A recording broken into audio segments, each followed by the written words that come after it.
Assalamu alaikum warahmatullah. So in the Arabic lesson today we are going to do a very interesting and a very easy topic, and that is called al-idafa. So let's get started. Bismillahir Rahmanir Rahim. So the use of the word of in Arabic is what we are going to learn in this topic. Like the messenger of Allah, Allah's book or the book of Allah.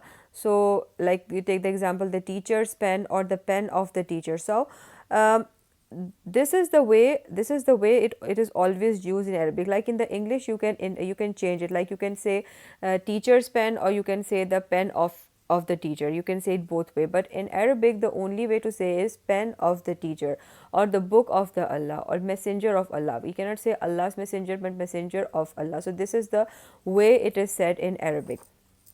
Now there's an interesting thing, and that is the word of does not exist in Arabic language. They take the two words like pen and teacher. We said the pen of the teacher. So they take the two words pen and teacher, and they put it together in a certain way that when we see it we know that there is an invisible of in between. But how do you take the two isms and put them together to show that there is an invisible of in between? This is what we are going to learn in this topic. So let's take the example Rasulullah. So the first word in this, in order to put this in a certain way that they have, we know that there is an off in between. So the first word it should meet two conditions, and the second word it should meet one condition only. So since the second word is only has to meet one condition, so let's find out. Let's learn more about the second word first.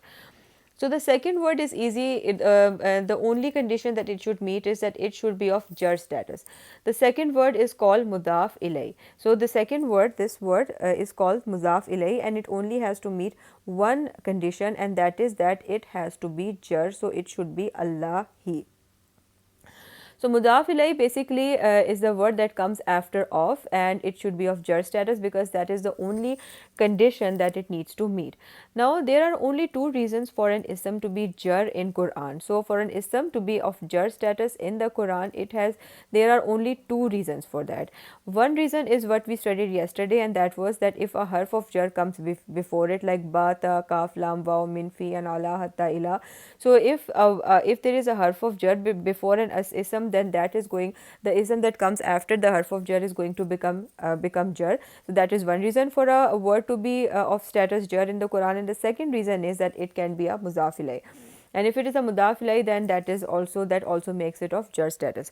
So in learning about idafa, we said that there are two in the two words, and there is an invisible of in between them.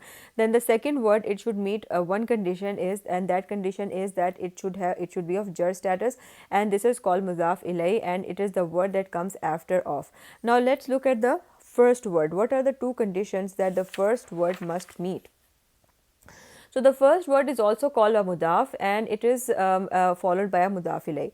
The mudaf meets two conditions. It has to be light. So the first condition is that it has to be light. It cannot be heavy. So now do you remember from the previous videos of the Muslim chart, we said that there Muslimun, Musliman, Muslimin, Muslimani, Muslimaini, Muslimaini, Muslimuna, Muslimina, Muslimina.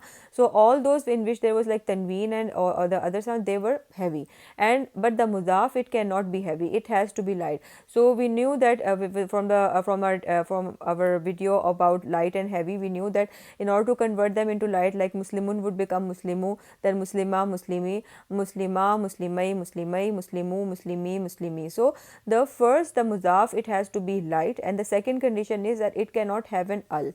So mudaf, it cannot have a al in the beginning, and if a word it does not have a al in the beginning, and if it is light, then it can be a mudaf. And so coming back to our example, that was Rasulullahi. So you see the word Rasul, Rasulu, it's not Rasulun. So it means that it is light. Rasulu is light, and then there is no al in the beginning, so it is meeting both the conditions. It is light and there is no al in the beginning, so the Rasulu can be a mudaf. But how can we know? We have to look at the next word, and we see the next word is Allahi, and this word is the word Allah. It is of jar status, and it is meeting that condition. It can be a mudaf ilay. So Rasulullahi, that means the messenger of Allah. So in this certain way, in this specific way, when it is written, we know that there is an invisible of in between. Rasulullahi means the messenger of Allah. So let's look at another example, like Rabbil Alamina. Now let's look at the first word, Rabbi. It's not Rabbin, it's Rabbi, that means it's light. And then we see that there is no al in the beginning. So it is meeting both the conditions, that is, it is light and there is no al in the beginning, so it can be a mudaf. But now, in order to be confirm about it, we have to see the second word. Is it a jar? So you see alamina, it is ending with an ina sound. And you know, muslimani, muslimuna, muslimina, muslimina. So ina, we said that with the ina ending combination, we said that it can either be nasib or jar. And you know, if the first word is light and there is no al, then we know that it is a jar. So rabbil alamina is a jar. So rabbil alamina means the master of the worlds. So we know now that there is a invisible of in between, so it is master of the worlds. So mudaf is basically an ism that comes before of. Mudaf ilayh is basically an ism that comes after of.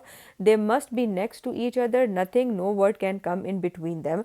And if they are next to each other, the first word is light, it does not have an al. The second word is of jar status, that means that this is izafa. This is the first word is mudaf, second word is mudaf ilayh, and you know there is an invisible of in between them. So rabbil alamina will be the master of the worlds. So this was today's topic, and inshallah in the next video we'll do some more examples to make it more clear, inshallah. That's all for today. Fi amanallah.